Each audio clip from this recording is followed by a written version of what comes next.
अध्यक्ष महोदय, मराठवाड्यासाठी अतिशय महत्त्वाचा विषय बीड येथील ज्ञानराधा मल्टीस्टेट कोऑपरेटिव्ह सोसायटीमध्ये माझ्या कर्जत जामखेड या मतदारसंघातील सुमारे 6,500हून अधिक सभासद असून त्यांचे सुमारे 90 कोटी रुपयांच्या ठेवी आहेत आणि पूर्ण बँकेमध्ये आपण बघितलं तर 2700 कोटीपेक्षा जास्त निधी डिपॉझिटच्या माध्यमातून व तसंच लाखो लोकांचा हा विषय अध्यक्ष महोदय आहे।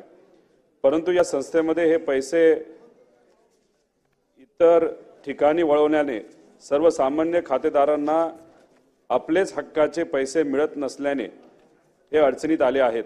हे सर्व खातेदार शेतकरी, कामगार व सामान्य कुटुंबातील आहेत।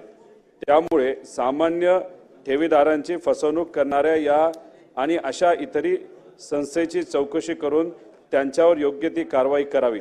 त्यांची मालमत्ता विकून या सर्व ठेवीदारांना त्यांचा पैसा लवकरात लवकर देण्यात यावा।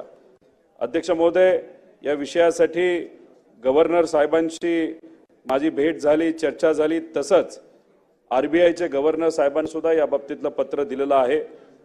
मी सरकारला विनंती करतो आपल्या माध्यमातून या बाबतीत लक्ष द्यावं आणि माझ्या मतदारसंघाबरोबरच या मल्टीस्टेट कोऑपरेटिव्ह क्रेडिट सोसायटीमध्ये असणारे सर्व ठेवीदारांना त्या ठिकाणी लवकरात लवकर न्याय अध्यक्ष महोदय मिळावा।